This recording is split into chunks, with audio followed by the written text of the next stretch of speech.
Art Chat TV is brought to you by Linda Fisler Fine Art. Visit her website at lindafisler.com. Welcome to our new sponsors, Red Willow Art, your one-stop shop for art. Now featuring oil paintings from Kevin McPherson, watercolors by Candace Lay, oil paintings by Linda Fisler. You can buy the originals or affordable prints at redwillowart.com. Welcome, everybody. Today we're going to be talking with Joe McGurl, and I've talked with Joe a number of times. I actually, in I guess I can say in a very loose way, consider Joe to be one of my mentors because I certainly follow his work and I certainly analyze his work very closely, as close as I can. Joe and I have had a number of conversations about different philosophies with art, that, you know, kind of how he looks at things and how I look at things. And I'm actually looking really forward to studying with Joe 2 days down in North Carolina in Raleigh, at the Jerry's Artorama's Art of the Carolinas. Joe's doing some workshops, and if you've ever wanted to study with Joe, this is a great opportunity to do that. I know his Saturday workshop is sold out, I believe, but his Sunday still has some spots, and we'll talk a little bit with Joe about that as we get into the broadcast. But first, I just want to say welcome to Joe. So I'm so glad you're here, Joe. Hi, thanks. Thanks for having me, Linda. And I'm looking forward to speaking with you. And for all of you out there listening, thanks for lending me your ears. Yeah. So the first question that I had sent to you, it's kind of like a loaded question. I just read it, and I'm sitting there thinking, my gosh, there's like 4 questions in that one question. So let's start off with, we may have some new listeners out there. Some probably followed us over from our old Art Chat program and are very familiar with you, but I'm not sure if we've got, that whole audience, but we may have some new folks out there as well. So tell us a little bit about your philosophy about living an artist's life, being an artist, creating art. Well, that's a big question, but I'll see if I can sort of dissect it a little bit. Living an artist's life, for me, it's amazingly rewarding, and it's something I've knew I wanted to do ever since I was probably about in kindergarten, 5 years old or so.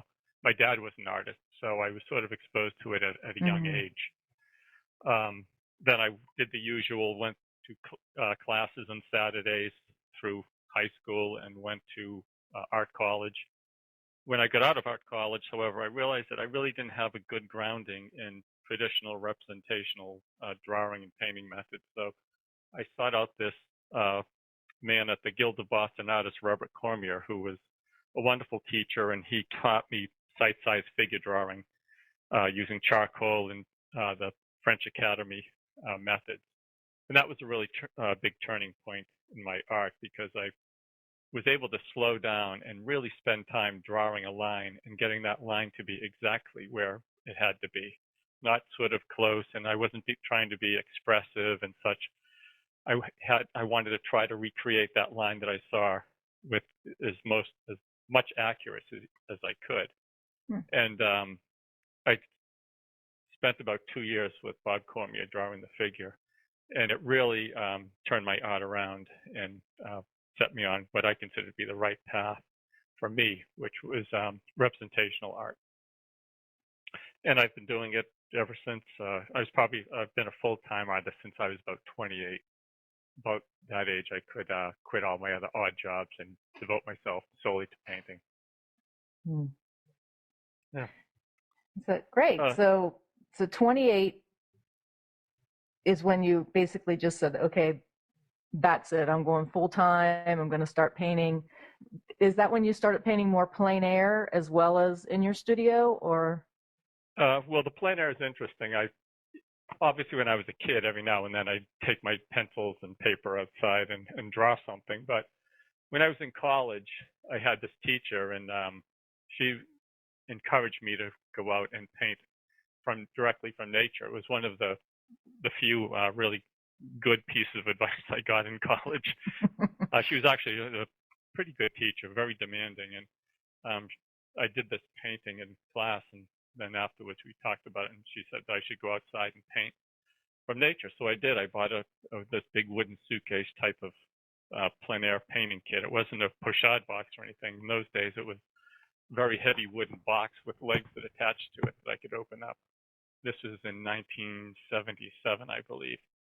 And I painted this painting of a sort of a derelict building that was near where I lived, and I just loved it. It was like really something I grabbed onto and I connected with right away. So I've been painting outside in plein air pretty devotedly since 1977, quite a while. Wow, yeah. And then I've sort of developed this process where I paint outside to understand nature and become more aware of how it interacts with the different elements. And then I bring my sketches back into the studio and develop fully developed studio paintings from the plein air sketches. So the sketches are really a way for me to understand nature on a sort of a physical level, how the different elements interact, and also make some type of spiritual connection with the landscape that I'm portraying also. And then I can bring them back and rearrange elements. And a lot of my paintings are actually made up from my imagination now, but they're based on years and years of painting from nature. So I'm able to pretty much paint what I want with enough fidelity to nature that it's believable. I call it just being within the realm of possibility. And so, people look at my paintings and they look like nature basically, and that's my goal, to have them recreate the feeling of being in nature, even though the actual scene doesn't exist anywhere except for in my mind. Okay, well, we covered a lot of things in there that we're going to dig deeper into, but before we go into there, I wanted to get you to talk a little bit about the Art Renewal Center in New York City. I know that you've got some connection to that, and if not that, I know there's the whole principle that we've talked about before about not so much classical realism, but actually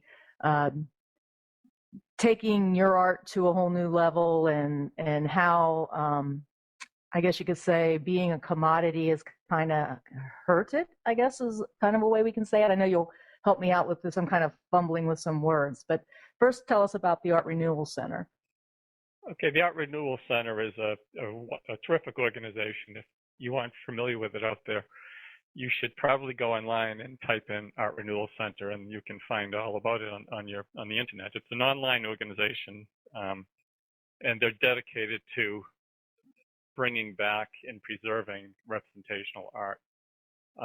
They're based in New York and New Jersey area, and they have a large salon competition every year with several different categories, and they get a couple of thousand people entering the competition. They have an extensive website with images from historical and contemporary artists and high resolution. And so it's a pretty active organization. They have a news flash that they send out maybe a couple of times a week with different things that are going on in the representational art world. So it's a good way to connect with the wider world of representational painting. And it's also an excellent way to gain access to hundreds or thousands of images, high quality images of artist work. We also have some articles that are in the archives that have been written over the years on subjects relating to representational art. So it's really a pretty dynamic organization. It seems to be growing each year. And I would encourage you all to check out their website and become a member if you like. For artists, they have different categories of membership. There's a living master, associate living master, and I think artist. So there's 3 different categories that you can become a member of at the Art Renewal Center if you're a practicing artist. Yeah, so it's check it out. Okay, so and then do you have any organizations that you work with there in Boston as well, or is I know that you had been associated with a group there. Yeah, there's the Guild of Boston Artists, which is a group of artists from New England, and we're actually celebrating the 100th anniversary of the Guild of Boston Artists. It started in 1914, Okay. and some of the early members were Tarbell, Paxton, Frank Benson, some really terrific turn-of-the-century American painters. And it's on Newbury Street. It has a gallery, two floors, and it's a beautiful old building right in Newbury Street. And we often have different shows, theme shows, guest shows, and sometimes different types of events. A speaker will come and such. So it's a nice organization. I've been a member for about 25 years. And great.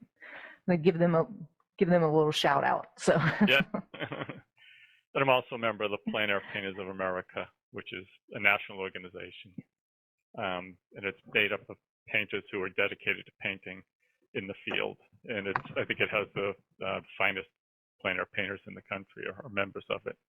So I'm really proud to be connected with that organization. And we just had a painting trip in Colorado where we were there for a week painting up in the mountains in Colorado. That was terrific. Oh, gorgeous. And yeah. Yeah. Okay.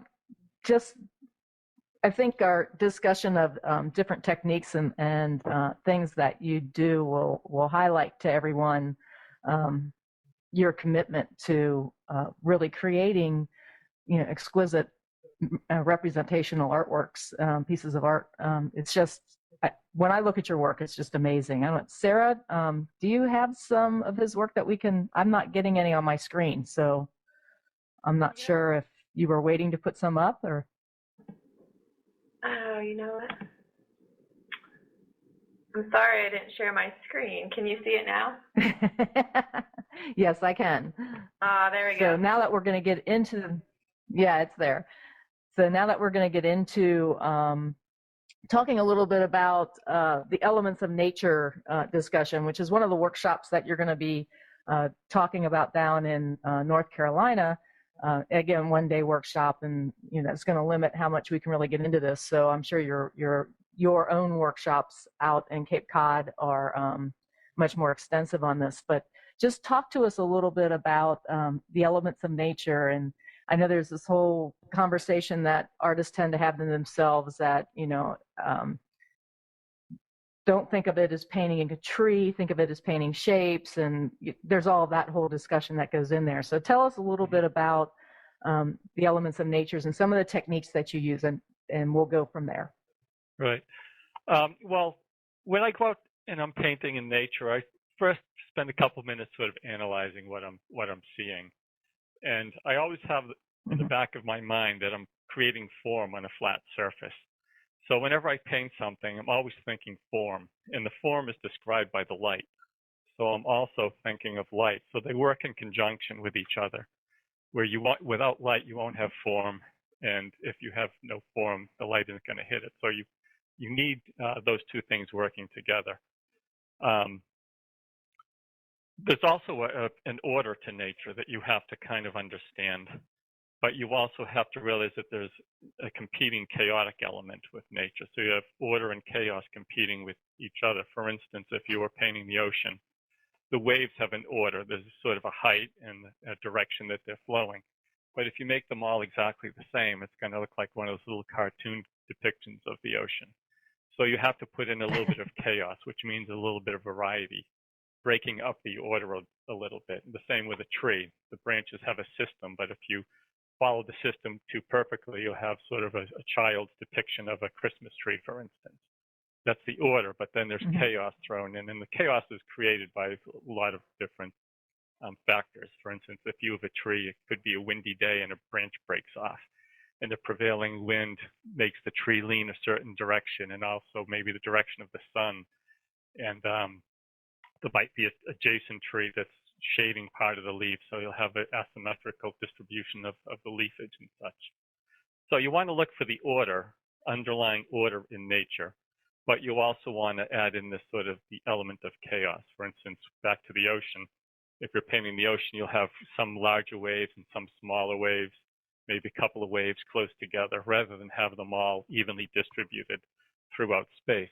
The interesting thing is when you go up high, like if you're in an airplane, suddenly things become very orderly once again. Even the chaotic mountainous landscape, when you look from a plane, you look down, and you can really see the order that nature has arranged. However, there is still that chaotic element. So you want to balance those two features. And then you come to the actual process of rendering, and how do you make a rock look like a rock and a tree look like a tree and such. And there again, I go back to the form. You have to look at the overall form of these objects. For instance, a rock, a tree, and a cloud. They're very different elements, but they all have a form. They have a top, sides, bottom, front, and back. So you want to create that effect of the three-dimensional form. You're always thinking, this is the side, this is the top, this is where the most light is coming, this is where the least light is coming. And when you do that, you're able to create this sense of depth and space and form in your painting. I also use a lot of different tools in order to apply the paint. And because nature is made up of so many different elements, if you use the same brush throughout the painting, you're going to get a similarity in edges and marks, and where a tree may lay against the sky, for instance, is much different than how a wave would crash on a rock, or a calm body of water would meet the sand would be different. So I use a lot of different tools. A palette knife is always at my disposal. I use that all the time. And I have these rubber wipeout tools, they're called, where it's a rubber nib kind of, and you can carve into the wet paint. I use a lot of glazes, and I use scumbling. The scumble is when you put an opaque pigment on top of a glaze. And a glaze, of course, is a transparent layer. So my paintings will have several layers of glazes and scumbles back and forth, getting the right degree of transparency and opacity in the different elements of the painting. And because all the elements in nature are so different, I want to also paint them in a different way on my actual painting. So a sky will be handled much differently than the land would be. And then I can sort of break it down a little bit further into different ways I handle different aspects of nature. Right. And you're no, it's great. I was like, I'm still sitting there, wow.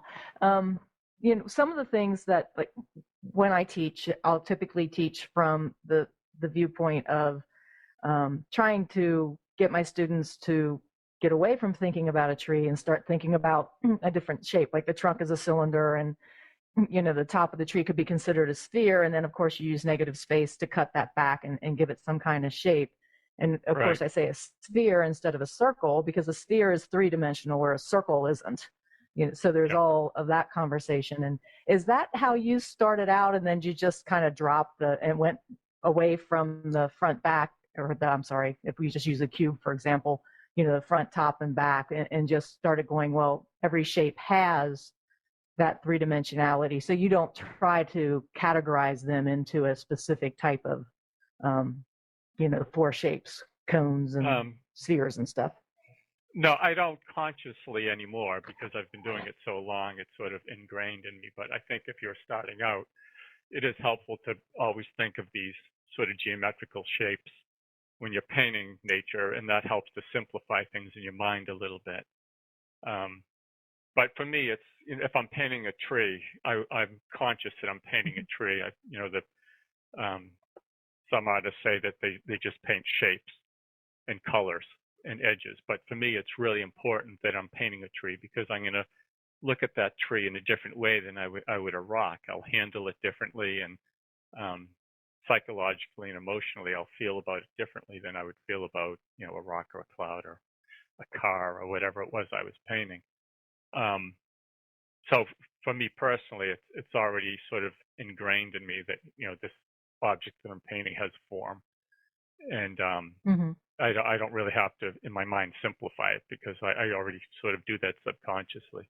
But for an artist who's starting out or who's struggling with that, I think it is easy if you forget about the treeness a little bit and just look at these shapes. And if you copy that shape exactly, it's going to end up looking like a tree. So it's really a matter of drawing. And if you can draw accurately, painting is much easier. A lot of artists, I think, they jump into painting too soon before they've really acquired the required drawing skills. And that's where the figure drawing I did with Bob Cormier was really instrumental, because it made me a much, much better drawer. And you really have to be a good drawer to paint the landscape. People think you can be sloppy, but you really can't, because if it gets sloppy, suddenly the shapes don't fit together, and the recession of the planes doesn't work. It doesn't look like it's going back in space at the right angle and such. So it's, it is really important to be a really good drawer when you're painting landscapes. And figure drawing is a good way to do it, because it's easy to tell whether an arm is too long, but it's hard to tell whether a tree limb is too long. However, if your tree limbs aren't well drawn, eventually they catch up to you, and it just doesn't look like a good looking tree. It's, an awkward looking tree. Yeah, that was one of the things that I credit you for, and why I think of you kind of as a mentor, because before this, I really didn't pay that much. Well, you and Joanne Arnett, I have to say, I have to give Joanne Arnett credit on that too, because she's always talking to me about drawing as well. But, it really did hit home between the two of you when we're talking, because my paintings have gotten, and I can see, and people react to them too, how much stronger the paintings have gotten when I pay attention to stages of the painting. And to me, the early stages of the painting is drawing and value, what values I'm going to put where, and how, basically, like all the masters, paint with, maybe 3 to 4 values, and doing all that analysis up front really helps you in the end. I see everybody kind of rush through that first couple, not everybody, but I see a lot of people rush through those first stages because they want to get to the color, or they want to, they want to get to those exciting shapes. Right. And that really does, I think, hurt a lot. Yes, because once the structure, oh, go ahead. Well, the underlying structure. No, I was just going to say if you have anything to add. Yeah. Yes. The underlying structure is really important in a painting. And if that's wrong, it doesn't matter what you're going to do with the color, because you're never going to be able to fix it. A lot of times when I start a studio painting, I'll do a brown and white grisaille underpainting. And I'll make sure that I get the composition locked in and the drawing really accurate before I even put on any color. And I also am able to tell whether it's going to be a successful painting, because, in a way, the color is kind of the icing on the cake. And by doing the underpainting, I spend quite a bit of time at it, and I'm always thinking, considering, and determining whether it's worth investing a significant amount of time in this painting. So by the time I've got the underpainting all locked in, I can, I really have a pretty good idea of where the painting's going, and how, what are my struggles going to be as I proceed through it. But yeah, you can't hide bad drawing with color. And so if some of you out there are not familiar with site size figure drawing, or even cast drawing, you can Google it and find out how to do it. And that's a really good way to improve your drawing skills. It was devised by the French Academy, or perfected by the French Academy, I should say. And in the 19th century, all the artists knew how to do site-size figure drawing. And it's a really good way to train your eye and become a better landscape painter.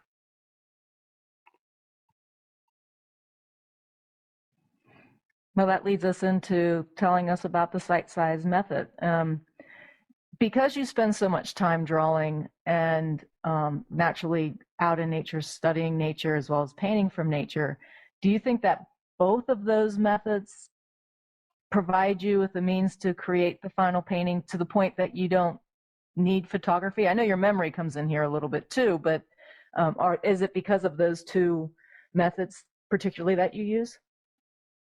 Yeah, but it's mostly my philosophy too, where my philosophy really doesn't align itself with using photography. There's a whole host of reasons that really aren't so much sort of the nuts and bolts aspect of it. But the biggest reason is that I'm painting light. And if I'm going to paint light, I have to paint the real light. I don't want to paint a photographic depiction of light, because light is composed of photons, and a photograph doesn't have any photons. It's pigment I would be matching were I using a photograph. But if I'm painting light, I'm actually painting photons, which is much different. And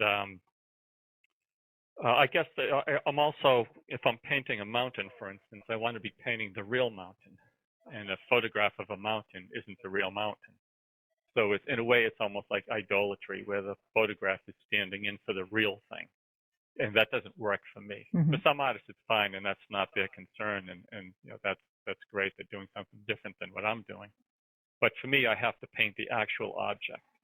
And even when I'm making something up, I'm making it up out of memories and plein air sketches that I've done over the years that are derived from the actual objects, from real nature and from real life. So it's really important for me to have that strong connection to the actual thing I'm painting. I also have this belief that there's some spirituality in the landscape, and the answers to the universe are all to be found within nature. And by working directly from nature, I feel like I'm much closer to that question of, what is life and what are we about, and what's the meaning of life and such. And working from a photograph, I feel, would diminish that connection that I feel and that closeness I feel to that question about, what are we doing here, and how does this all fit into the big scheme of things. So it's largely a philosophical issue why I don't use photographs. But on a practical issue, I don't need them. I can paint as well from a photograph or from life or from my memory. My biggest issue now isn't being able to render nature and make it look natural and somewhat real. It's getting ideas and inspiration and meaning in my painting, rather than just sort of the nuts and bolts, the rudimentary aspect of trying to make a tree look like a tree and the ocean look like an ocean. That's not an issue for me anymore.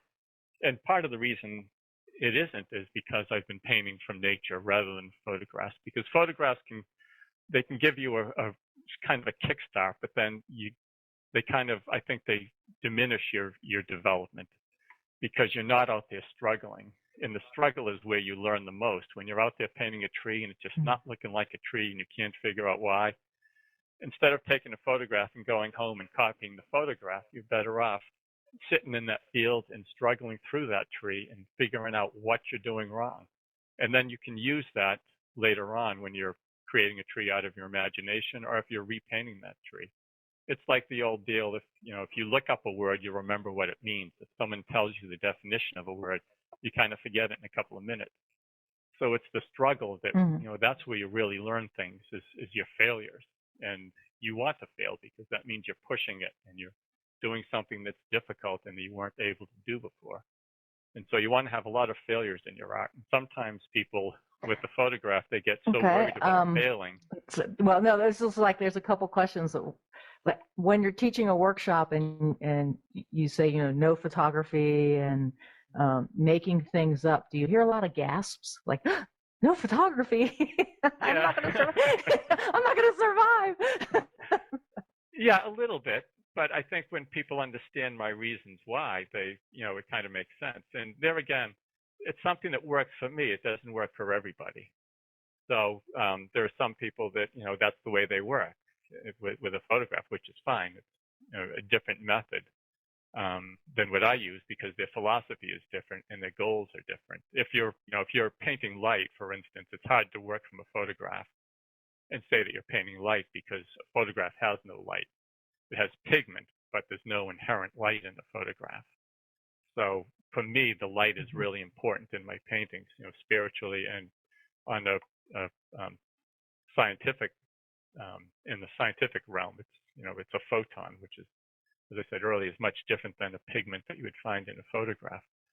But some people, they're like, oh, no photographs. But if they want to use photographs in a workshop that I'm doing, that's fine, because they're doing something different from me, but I can still help them with, a lot of the issues that we both deal with. As I said, it's mostly a philosophical reason why I don't use photography. And it's also right. And when you say you're, oh, go ahead. I was just, and when you say something like making something up, you're making something up within the boundaries of what you have studied for since you were 28 years old, right? I mean, it's like, it's not this make something up like I'm going to put a fairy in here or a dwarf or something. This is, I know what a tree is supposed to look like because I've studied a tree, and I know what the ocean waves look like. And, I want a wave over here, or I want to put a tree over here, or that's the kind of Right. making up that you're talking about, right? Yes. Like the image that's on the screen right now, it's a winter sunset, and that whole scene was made up. But it was made up of things I've seen. And a lot of my paintings I call them a combination of empiricism, rationalism, and emotionalism and imagination. And the empiricism are the things that I observe when I'm out in nature. And the rationalism is when I'm making a painting like this winter scene, I have the little puddles of melted ice. And I say, okay, well, here's the puddle of melted ice, and there's a sunset behind it, so it's going to be reflecting in the calm water. And then here's where the hillside comes in, so the hillside will be reflecting in that calm water, and there's a little tree off in the distance, and that'll be reflecting. So it's sort of this logical rationalism that's based on things that I've observed, the empiricist part.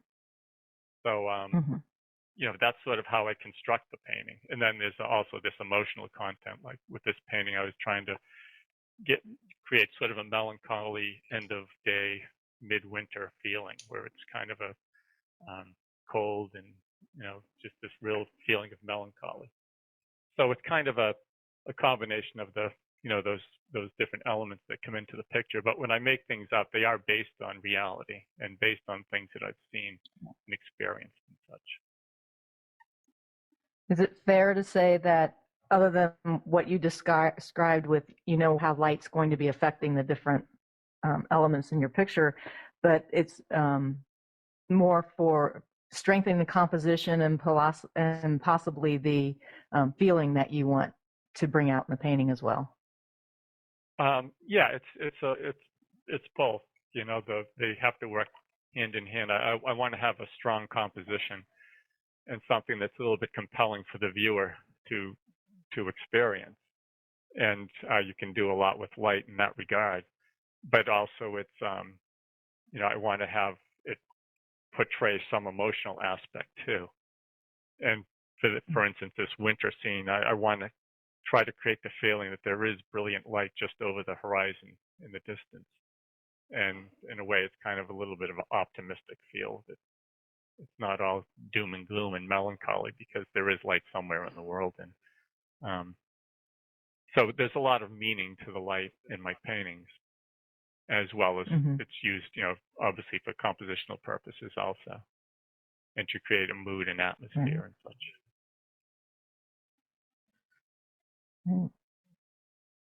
I had a question for you, and then it popped out of my head when I was listening to you. But staying with this particular painting, how thick is the paint on this painting, Joe? Because it's rendered so beautifully. If we saw this in person, would we see texture in this?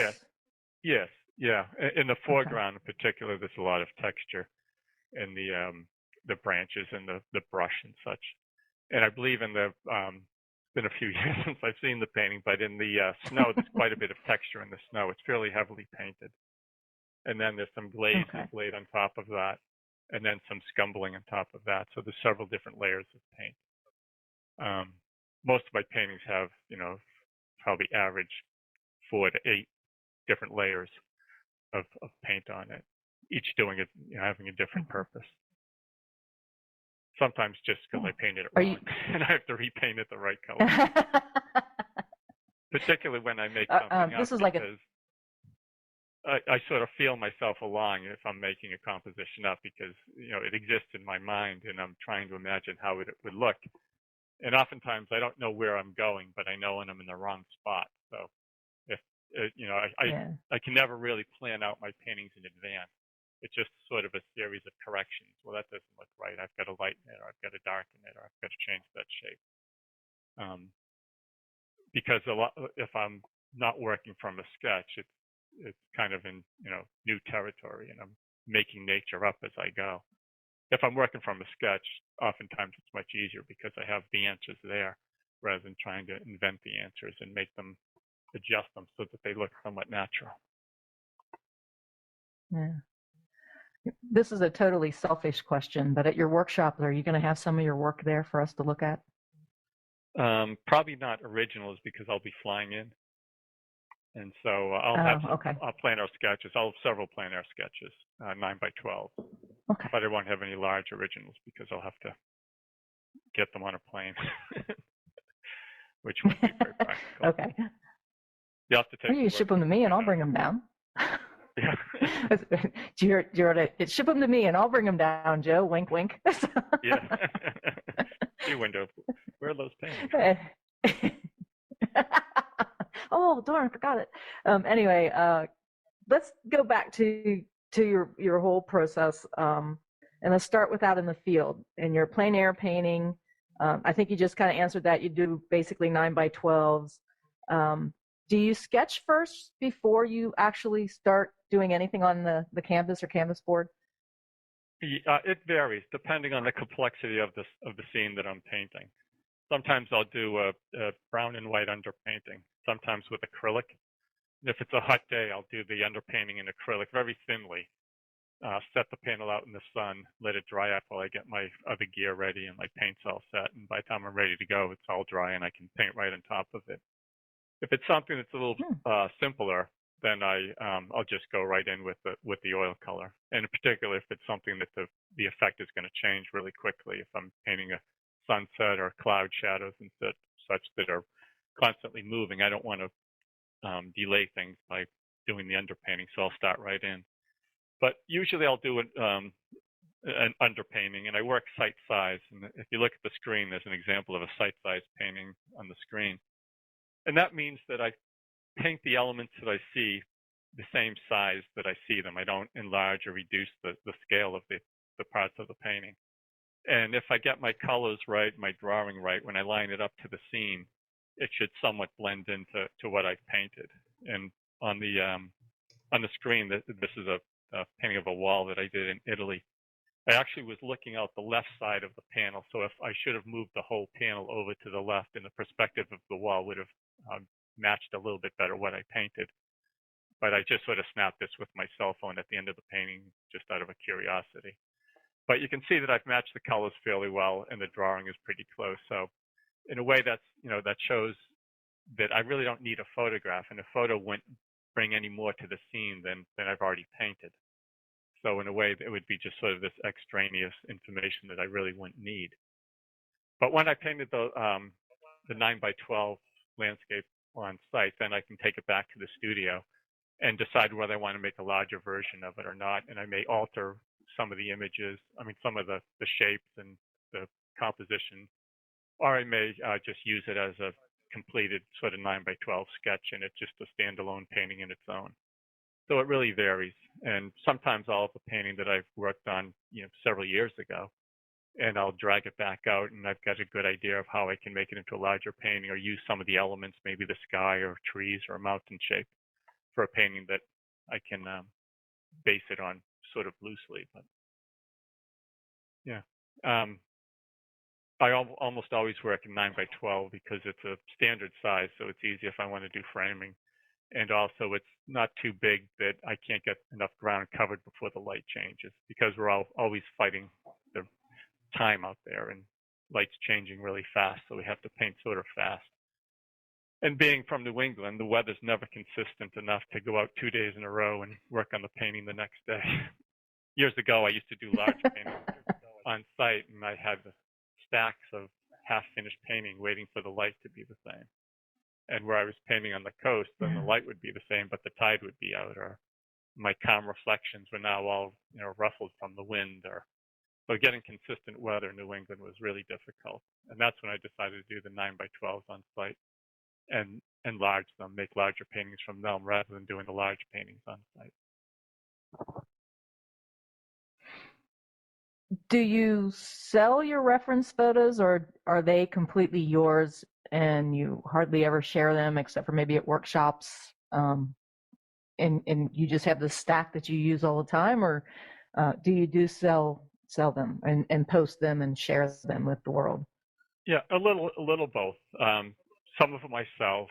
This is how I make my living, so I have to account for myself somehow. So If they come out well and they're, just fine standalone paintings, then I'll also offer them for sale.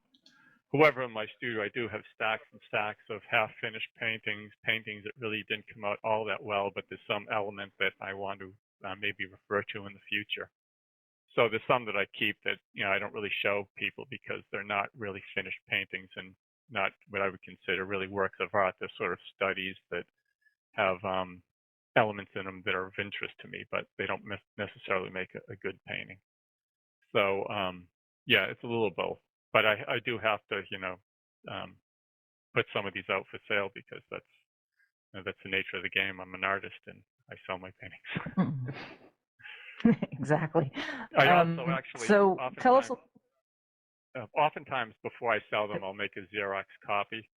If you go to a really good copy shop, I'll bring the painting in and put the actual painting down on the screen and adjust the color and the value so I get an amazingly accurate copy of the painting. And then I can keep that and refer to that in the future if I want to be able to use the sketch and also sell it. That works out pretty well. Wow. I wouldn't have thought of that. Yeah, okay. I want to actually prompt our listeners that if you all have any questions at any time, type those in, and Sarah will be keeping track of those. So if I'm not catching something that you want to know about, please feel free to type in a question so that we can ask Joe here in a little bit about those as well and get your questions answered. Let's, with this image that we still have on the screen, because I think it may be a good one to do this with. Joe, can you talk to us a little bit about the tools that you use? Maybe start out with the paints that you use. You said you use acrylic to start out with, but your oil paint brands and what kind of canvas that you're using, and then talk to us a little bit about your brush versus palette knives and where you might use some of those tools. Sure. Well, I paint on panel. It's either a masonite panel that I coat with gesso, or it's a panel that I bought commercially that has linen applied to it. And I'll often put another coat of gesso on the linen just to obliterate the grain of the canvas a little bit. I also like to have a little bit of texture in the canvas. And as I said, I paint 9x12 or 6x8. Usually those are the two sizes. Years ago, I used to paint in all these crazy sizes because I was an artist and I didn't want to be constrained by the man giving me standard sizes. But then I realized that this is silly because if I need a quick frame, I could never get one because I was painting a 13x17-inch painting when I could have done a 12x18 or something and had a more standard size. So I usually paint 9x12 and 6x8. The paints I use are generally Gamblin. I like them because they're stiff and there's a lot of pigment in them. And I don't like soupy, buttery paint. I like really thick paint because I can always thin it down if I have to, but it's hard to make thin paint thicker. So I try to find the thickest paint I can and something with a lot of pigment quality into it. I use a little bit of medium. Lately, for several years, I've been using liquid impasto, which is sort of a thick gel medium. It dries fairly quickly. And for white, I have a special thing that I do that has really enabled me to carry my paintings to a much higher degree of finish. I use this underpainting white. It's made by Winsor & Newton. And in the field, it sets up in maybe like 10 or 15 minutes, meaning it gets super tacky. And you can paint on top of it, and you can keep applying layers of paint without it getting like you're frosting a cake and you just can't put any more on it. So this gets really stiff and allows you to keep putting layer and layer on top. And you can actually dry brush it a little bit. And on a hot day, I've actually put a glaze on top of the paint. You get maybe one shot to make a pass. If I wanted to make a certain part of the painting a little bit darker, I could mix up a very watery glaze and paint it right over what I've painted. So it's a really terrific paint for outdoor painting. Some people don't like it because it's really stiff and hard to move around. But I also have regular titanium white on my panel, and on my palette rather. And I use that for if I want to have a little bit more finesse with the paint and I want to put in some details and such. For my colors, it's basically a warm and cool of each color. I'll have, for instance, a cadmium yellow deep, which would be the warm yellow, and a cadmium yellow pale, which would be a light yellow, the cool yellow. And, the palette is just basic colors, generally speaking, as bright as I can get, because it's easy to dull a color down. But if you have a dull red, it's hard to make it brighter. So I have pretty much the brightest colors I can, and then I can always tone them down to a duller color, duller chroma. For my brushes, I have a sort of a ragtag assortment. I have a lot of, I call them scruffy brushes. They're brushes where I've cut the ends off kind of ragged, like a really bad haircut. And years ago, I was struggling with trees where I was trying to make the trees have these natural organic edges, but I had a square brush. And it suddenly dawned on me, why am I always fighting the square brush? Why don't I make my brush as sort of ragged and as organic as the things that I'm depicting? So I got out my scissors and I made this real ragged edge in the brush, and suddenly it got so much easier to be able to paint trees and bushes and all these natural, organically shaped features that we find in nature. So I have maybe 3 or 4 of those scraggly brushes of different sizes. And I also have a fan brush, a couple of fan brushes. One is a bristle, it's a little bit stiffer, and the other is a nylon that's much smoother for blending things and softening things, just a little bit in the field. Sometimes it's nice to just take the edge off of something. If you have a really sharp edge that's jumping out and a little bit disturbing, I'll run the fan brush over it very quickly. I'll also have a couple of rigger brushes, which are really thin brushes for putting in thin lines and little details at the end of the painting. And I have my rubber wipeout tool in my paint box, where it's that rubber nib that I can use to carve back into the paint if I want, carve into the wet paint. And it kind of smears the paint rather than blends it. So I like to use that for certain effects. And the palette knife is probably the most important tool that I have. I use that all the time when I'm painting in nature. And the good thing about the palette knife is, where I was talking before about the order versus chaos, the palette knife is good for putting a little bit of chaos into your painting, because you can sort of control what it does, but it also does this these random marks you put down that you really don't know what you're going to get. And oftentimes you get these unique shapes that you could never make up. They're just really, unique to the palette knife. And then I'll finesse it with a brush a little bit. So if you think of the brush as putting in the order and the palette knife as putting in the chaos, I'll have them in one in each hand. And if I'm painting a tree, for instance, I'll start off with the brush to sort of block it in. Then I'll take the palette knife and give it a little bit of chaos, these little strange marks that only the palette knife can make. That sometimes it comes out a little bit too chaotic. So I'll take the brush and I'll put a little bit of order back in with the brush. So it's working back and forth, trying to find a balance between order and chaos. And so the palette knife is really good for that. It just makes these marks that you would never be able to recreate with a brush. There again, given more variety in your landscape, because the landscape is full of variety. There's so many different surfaces and textures that you're trying to recreate, everything from clouds to rocks to grass to trees to, tree trunks, and just this huge variety of surfaces. So the more variety you have in your brush marks, the better you're able to replicate what you see out there in nature. And that's about it for the tools in my box and kind of how we go about painting the plein air landscapes. Cool. I paint a lot with palette knife, and one of the things that I like to do with it is kind of hide that. Like if I look at your paintings, they don't look like there's any palette knife in here, and that's kind of like what I go for too, because my philosophy is the last thing I want is a viewer coming up going, oh, she painted that all with palette knife. I want them to get the experience of looking at it, the pull on emotions or whatever it's about, not that they're sitting there and technically analyzing it. That's not important. As artists, we'll do that naturally, but any other viewer, they should not be sitting there going, oh, I really like your palette knife work, and I've had a number of people come up and say, I like your brush work, and I've just said thank you, because how I create it is something that they don't need to know. And I guess from your description about what you were doing, I can kind of feel that same sense with you, that how it's created isn't as important to you as the reaction that the viewer, whether they're an artist or not, is getting from it, right? Right, and yes, like there are certain paintings that they call palette knife paintings, and right off the bat, the whole thing was painted with a palette knife. And there's a certain pride among those artists that they painted the whole painting with a palette knife, which is fine. That's a different type of painting than what I do. I use the palette knife not like for the sake of using a palette knife. I use it because it does certain things that the brush can't do.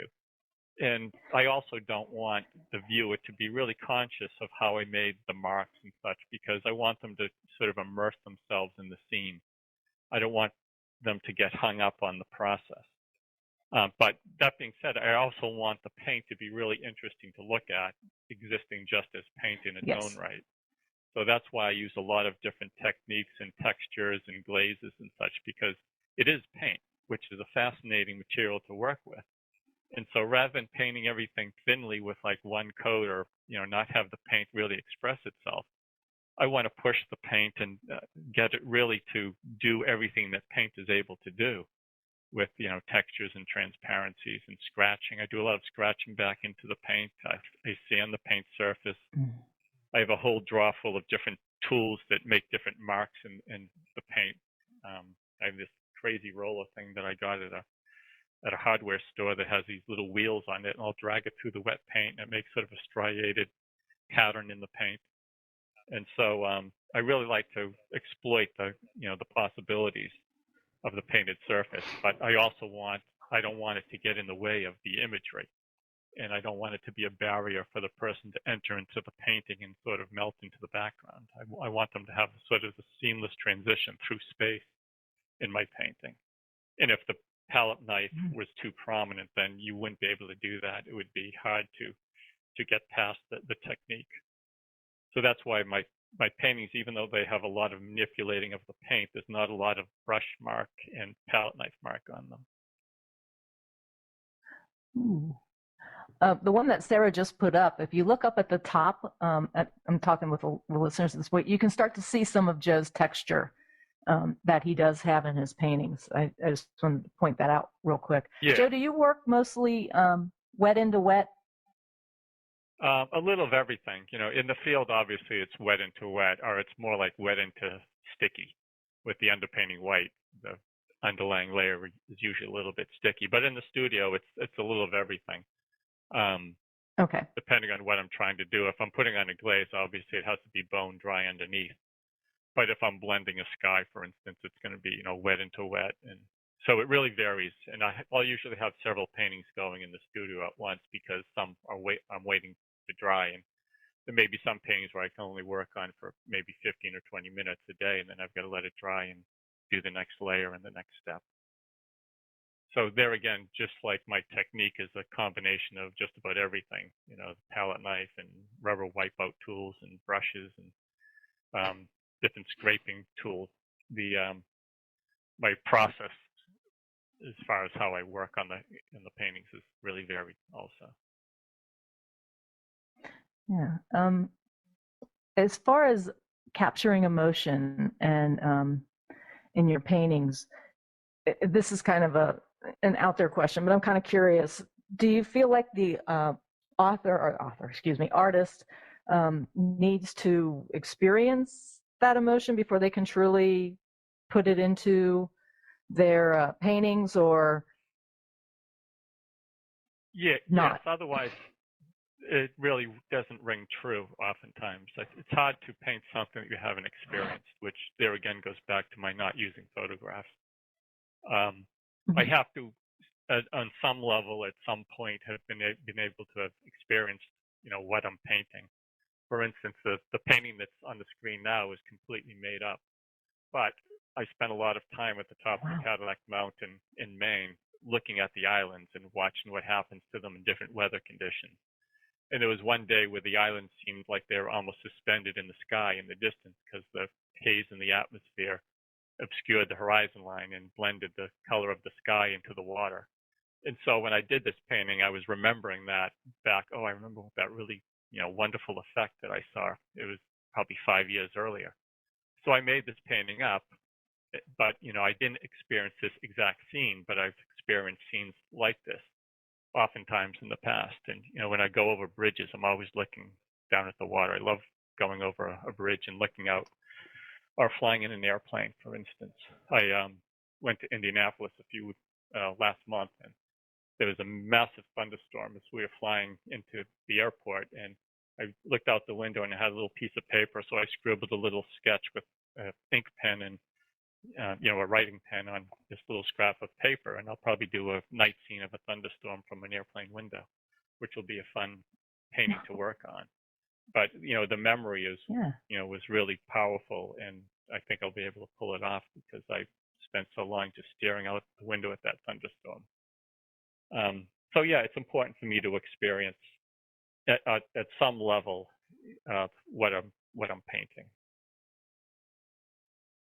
For instance, there are paintings that I think it would be kind of great to paint, but I haven't had the experience to paint them, so I couldn't do it with authority and conviction and truth, which is important to me, to have a high degree of truth in my paintings. Right. Yeah, I always enjoy looking at them. I'm going to be really excited to see your studies down in November when we're down in Raleigh. That would be really interesting. I'll probably just stand there for a while and look at them, so just kind of like ignore me. So, right. You'll also be surprised how thick the paint is on the studies, because with that underpainting white, I'm sure I will be. Pile up the paint on the studies also. Yeah, I can't wait to actually. Unfortunately, when we were together out at Weekend with the Masters, I really didn't get to see anything that you painted because it was just so crazy. But yeah, so this is going to be interesting. I'm gonna have a fun time down there looking at your work. So yeah. Actually, I think it'll be the first time I'll actually see it in person, because I've certainly have seen your work on the computer and different places. So yeah, that'll be good. Yeah. So we're coming down pretty much to the end of the conversation where I'm talking to you. Hopefully our listeners will be putting in some questions for you too. But what I would like to kind of end with, there are two things. The first one is any advice for any of our artists out there who are listening? Oh, brother, where do I begin? Yeah, and do that in the next 5 minutes or so, okay? Right. The biggest advice is just to put in the hours. There's all this talk lately about how it's marketing that gets your paintings sold, and if you have the right marketing and such. But it's not. It's really just putting in the hours. It takes an enormous amount of time to perfect your skills. And it's like any profession. If you're a plumber, you're a plumber's apprentice for years before you're a master plumber. If you're a doctor, you're in residency for years. And so if you're a painter, it takes a long, long time to become good enough to do it. And that just requires a lot of time at the easel, and a lot of looking and studying and going to museums and trying to figure out how one particular artist did some type of art that you're somehow interested in. I spent a lot of time at the Museum of Fine Arts in Boston dissecting the 19th century landscape paintings. And so it's really the biggest thing you can do is paint. And there again, I believe that you're better off if you don't use a photograph, because the photograph will get you an initial likeness and a little bit of a jump start, but then it I think really hinders you from learning really about nature and how to recreate that in paint. And remember, it's the struggle. That's where you learn the most, is the struggle. So you want to have a lot of failed paintings. I had tons and tons. I still do have failed paintings when I'm trying something new and it just doesn't work. So don't be afraid to fail. I think one of the best compliments that anyone can receive is when somebody who's not an artist is standing behind you and they say, they make it look so easy. And somebody said that to me when I was demoing a few, actually last week. And I turned around and said, I hope so. It took me, 20 years to get here. So to me, that's a great, it's like a great setup line. And then they kind of look at you and like, you've been doing this for 20 years. And it's like, yeah, it's like, you just don't, you're not born from the womb this way, believe me. So, And then the other thing is I just wanted you to talk about a little bit about the upcoming workshops down in Raleigh, North Carolina, and I think you've got some other ones possibly coming up as well. And then is there any place where folks can go and see your work? Yeah, well, as I said, the workshops in North Carolina are basically taking your plein air paintings and creating them in the studio and making something larger and better, bigger and better out of them, I guess is the thing. Being able to recompose your sketch to make it more powerful, more impactful, and just much more dynamic. Oftentimes when you paint something out of doors, you know, it's okay, it's a good painting, but it doesn't make a great studio painting. And so this is going to focus on how to improve that and turn it into a great studio painting. And also some of the nuts and bolts methods that I use to make my studio paintings and give them a little bit more fidelity to nature and closer sort of depiction of reality. So that's going to be the focus of the Carolina workshops. I don't have a workshop in the future right now. I just completed the one that I had here at my home studio in Cape Cod just last week. We just finished up. So around January or so, we'll schedule something for next year. Probably is going to be in early June. I usually do one workshop at my home studio a year, and then I'll do one or two other events somewhere. Like this year, it's the Art of the Carolinas in North Carolina next month. And I did the Plein Air Convention in the spring, and I used to do the Weekend with the Masters workshops when American Artists was doing them. So stay tuned for what I'm going to be doing next year, workshop-wise. And probably the best way to see my art is to go onto my website, josephmcgurl.com, and check out the events and the galleries where I show there. And it has a Okay, you said that really quick, so say that website again. Oh, it's really Sorry, easy. I didn't mean to talk over you, Joe. I said you said that website. Yeah. It's really easy. It's josephmcgurl.com. Easy one to remember. Or you can just search. Right, it was just like it was just like, you know, just McGurl thing. Yeah, I was like, no, we're going to say this really nice and slow. So josephmcgurl.com. And yes. If you have any questions about, you know, what it is or anything like that, just let us know. You send me a note or send Sarah a note, and we can send it out to you. But you should know how to spell his name because I think it was on the front page. It's McGurl is his last name. Okay, so any exhibitions or anything coming up? There's one in South Carolina. I can't remember the name of the museum, but that'll be on my website shortly. We've just sort of gotten it organized. And I do have paintings right now at the Idle George Museum show in Indianapolis. I think that show's just about over. I think I have one painting left. It was a show and sale. It was really amazingly successful. They did a great job out there. It's the Idle George Museum of the West in Indianapolis. And at the Salmagundi Club, the American Masters show is opening up. I think it's the 15th. It opens up. I'm actually giving a panel discussion on collecting art on the 16th of October. And I think the show runs for 2 weeks. Oh, that would be interesting. Yeah, it's always a great show. They have wonderful artists there. It's a really nice show for me to be included in. And if any of you are in the New York City area, or you can go online and see the show. It's the American Masters at the Salmagundi Club. I don't think they have all the images up yet, but they should in a week or so. And let me think, what else is coming up? I think that's about it for shows. In the near future, I'll be scheduling some more as they develop too. Right. Okay, so I think, Sarah, you have any questions for Joe? We do have a few questions here. I'm going to start with this one from Susan. She asks, any suggestions on simple equipment for oil painting plein air? Simple equipment for oil painting plein air. Unfortunately, it's not a very simple process.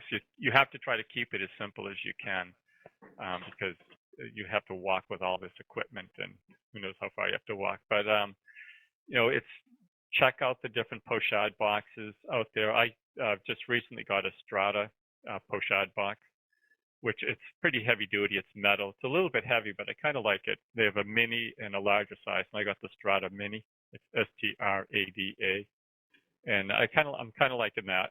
I also have my own kit. I sort of cobbled together from several different places, and I made a couple parts myself. So don't be afraid to make your own part and sort of invent your own kit. Don't just buy what's on the shelf and stick with that. If you can make it lighter, that's always good. I use a plastic box. I don't use the wooden boxes because they're just too heavy, so I carry my supplies in the plastic box. And I have a panel holder from Sun Eden Products, which makes these panel holders just attached to a camera tripod. And that seems to work pretty well. And the shelf I made out of a piece of wood, and I attached it to my easel. It's sort of a homemade thing. So yeah, don't be afraid to cobble things together to make it work better for you. All right. Another question here is, there are so many different types of palette knives. Which ones do you use, and which one would you use for doing grass up close? Okay, this is a good question because a lot of times when people come to my workshop, their palette knife is too short and too stiff. So to be able to really push the paint around without scratching it, you need a palette knife that's maybe 3 inches long, and the tip is fairly thin and very flexible. If the palette knife is too stiff, rather than smearing the paint, which is what you want the palette knife to do, it'll scratch like through to the surface of the canvas. So you want something nice and kind of floppy in the end, and then you can really push the paint around. You can also sort of bend the palette knife as you carve with it. If you have a thin blade, and you can sort of carve in curved shapes with your palette knife rather than just everything straight. So get the longest one you can and nice and flexible in the end. You may want a stiff one for some other effect, but generally speaking, I only have one in my box, and it's about 3 inches long and quite flexible. As opposed to me, I have 6 in my box, and they're all different shapes. Everyone's got this their is going to be thing. fun in November, Joe. We're going to have a good time. Clean out your box. Oh man, how do you paint realistic shadows? What colors do you use for a tree shadow on grass? Oh, that is such a hard question because I still don't know what the shadow color of green is. It's such an elusive color. It is. The easy answer is it's darker green, but it's not. There's often different colors thrown in there, and they're going to be affected by what type of light there is. Is it a really strong sunny day, and other strong colors adjacent to the shadow? They could be throwing some color back into that shadow. And is there haze, and how far are you from the shadow of the tree? So there's really not one answer. It's always completely individual. Every day is different, and every shadow is going to be different from the tree. So I guess the best thing to do is squint at the shadow and try to determine what color it is. And oftentimes it's not just one color. It might be sort of a patchwork of a few different colors. Sometimes I'll look at a shadow and say, geez, especially with a white shadow, a building that's white, say, and it's in shadow, it looks kind of bluish, but it looks kind of tannish to me. And oftentimes it's because it's a little of both. So I can paint it with a broken brush mark, sort of little spots of blue and little spots of gray and maybe a little warm brown. So I'll have sort of a mosaic of different colors on the side of that building. And the same you may find under a tree shadow. It might have sort of a cool bluish green in part of it, and other parts may be almost a purplish color, and maybe even a little bit brown in there. So that don't pick on one color and say that's the only color there. Oftentimes there's a few different colors in that shadow. But it's a hard question. I'm still trying to figure out the shadow color of green. Green's the hardest color to paint, which is annoying because I paint landscapes and there's a lot of green. Okay, let's see another question here. I just want to remind everyone, if they have a question, they can type it into the question section on the GoToWebinar control panel. This one is from Linda, and she asks, do you finish one element as you go, or do you tend to work on the entire canvas, finishing it all at the same time? I work on the entire canvas, generally speaking, particularly since I don't know where I'm going to end up. For instance, oftentimes when you see photorealist paint, they'll start at one corner and kind of work their way across, and one part will be completely done and the other part won't have any paint on it at all. And that's okay working that method because you know what colors you're going to use and you know what your composition is going to be. But with me, it's kind of like I sort of feel my way along. So I'm not sure where any one particular part is going to end up until I get everything covered to sort of the same degree of finished. So it's kind of several steps of bringing everything along simultaneously. And the big issue is when you put a color down, it affects the colors that are adjacent to it. So it's hard to say that the sky is going to be that color until I get the land mass and maybe the water filled in also. And then I may say, gee, the sky looks a little bit too dark for the land or water, so I can adjust that. So it's always a case of like constant adjustment with my painting. And so it would be impossible for me to work on one part completely and get that finished, because then it would have somewhat of a disjointed feel. Because, you know, the sky would be completely finished, and then I'd work on the water and get that completely finished, and I'd compare the two, and I'd say they don't really work together. So I'd rather get the sky somewhat finished and the water somewhat finished, and then go back to the sky and rework the sky again, get it really close, rework the water, get it really close, and then maybe the third pass, go in and get the sky exact and get the water exact. So I try to keep them all progressing simultaneously. Okay. Somebody asked if you could repeat the brand of oil paint that you prefer. Yeah, it's Gamblin. Okay. And then I also use Utrecht sometimes, which also seems to have a pretty good stiffness to their paint and high pigment quality. We also have a couple questions about what's on your palette, if you could list exact colors you use. Okay. As I said before, they're the brightest colors I can get, generally speaking, and there's a warm and cool of each. So my yellow would be cadmium yellow or Hansa yellow medium or deep. And then a light yellow would be a Hansa yellow light. The red would be cadmium red medium and alizarin crimson. That would be the warm and the cool reds. For blues, I have three blues. I use brilliant blue, which is kind of almost phthalo, but it's not quite as strong as phthalo. It's much weaker, but it's sort of a warm greenish blue.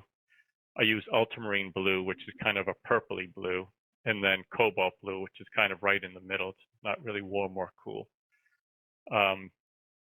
For brown, I use asphaltum, which is a Gamblin color, and it's very similar to burnt umber, but it's much deeper, and it's not quite as red. So I can get nice deep browns with that. Green, I generally hadn't been using green, but I started to reintroduce it. So I've got two greens that I've been working on: Viridian, which is a very cool bluish green, and then permanent green medium, which is kind of a medium, fairly bright green. I use dioxazine purple, which is a very, very deep purple. I like it because if I want to have a really dark shadow, it works really good. And it's not black, so it has a little bit of life to it, but it's extremely deep. And I do use black, Mars black. And it's funny because a lot of artists have always heard that, oh, you should never use black, but black's great. I use it all the time. And for instance, if I'm painting a sky, oftentimes I'll start with black and white, and that gets me 80% of the way. And then I'll tint the sky with either a warm or a cool blue, depending on the exact color, and I'm pretty much there.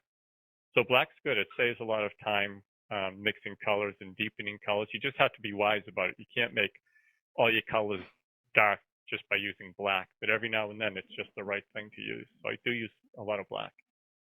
And then my white is the two white. But the other thing, underpainting white and titanium white. What was that, Linda? Well, I was just going to make a comment about the black. Black and yellow can also make a different variation of green. So right. If you're working from a limited palette and black's not on it, if you put black on it for the point of bringing in a different range of greens, it works wonderful. Right. Yeah, it does. Black's a really good color. One thing I have to mention with the underpainting white is it has to be the Winsor and Newton underpainting white. That's the only one that sets up really quick in the field. The other other underpainting whites don't set up quite as quickly as Winsor and Newton. So that's the particular brand that I use for my underpainting white in the field. And that's it for my colors. It's pretty basic, just a warm and cool of each, and that's it. Okay, I think that was all of the questions we got to. I did want to answer Sherry's question because she joined us a little bit late, and that we are recording this, yes, and you can watch it. It'll be on the Artist Network YouTube page, and then also artistnetwork.com art-chats, and that's where you can find all of Linda's previous art chats as well as links to her upcoming art chats. So if you joined us late or you have somebody that wasn't able to join us and you want to share this, feel free to share the recording. It should be up later today. If not, it'll be up tomorrow for sure. And then, well, we did just get one more question here.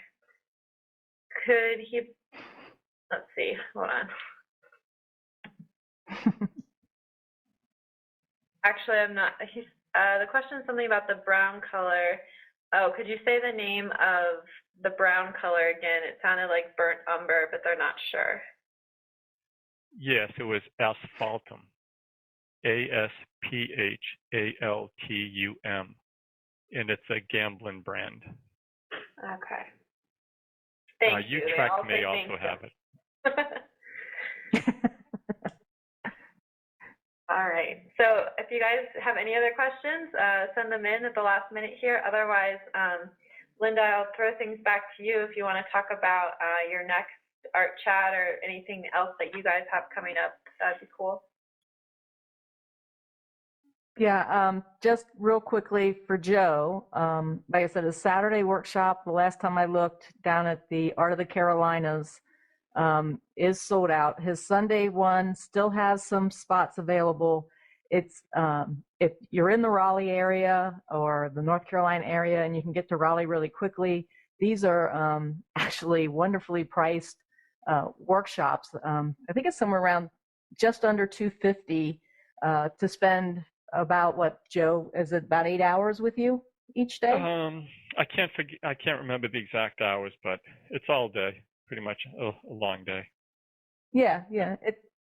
I think it's like starts at 8 or 9 and it goes to like 5 or something like that. So if you're looking for a real quick introduction to paint with Joe, these particular workshops would be wonderful. And then you can register for those out at the artofthecarolinas.com, just Jerry's Artorama, and there's a link there too that you can get to the Art of the Carolinas page and you sign up for them there. So that's one thing I wanted to say. The next art chat, we're going to be talking with Lori Putnam. And Lori is one of the up-and-coming artists. She's really come out onto the scene, I would say, in the last couple years. What we're going to talk to Lori about is how she did that, how she started getting everyone's attention and what commitments she had to make her art get to that level. And if you've ever met Lori, you know she's a lot of fun to talk with. So she will be our next show on November 11th. And then in December, we're going to talk with George Gallo. And George has actually a book coming out from Northlight Shop. And we'll talk to George about his book. And we'll also talk to him about his color selection and expression and things like that. And then in January, just real quickly, I have invited an author, entrepreneur onto the show. I always like to get in other people's creative processes. So her name is Joanna Penn, and we'll be talking about the creative process as well as I figured with it being January, and if anybody out there wanted to start writing a book on art or their art or even a fiction book, that it would be a good time to have Joanna on and just kind of give us a little tour of the creation world. Creation process there. So those are the upcoming shows. So the next one is, like I said, with Lori Putnam on November 11th. Okay, thank you. Well, I guess we can go ahead and wrap this up for today. I just want to remind everyone that we will be putting this up on YouTube, and I'll put a note in the follow-up from GoToWebinar. They'll kick you a little automatic email, and that will have the link to our YouTube channel, or like I said, you can check artistnetwork.com /art-chat. And I want to thank Linda and Joe for joining us today. And do you have anything else before we go? No, I think I'm good. Thank you all for listening. It was fun chatting with Linda, and I hope you enjoyed it and you were able to get something out of it. All right. Well, thank you guys for being here, and thank you, Linda, and we'll talk to you soon. Yep, Bye, sounds everyone. good. Thanks, everyone. Bye. Bye.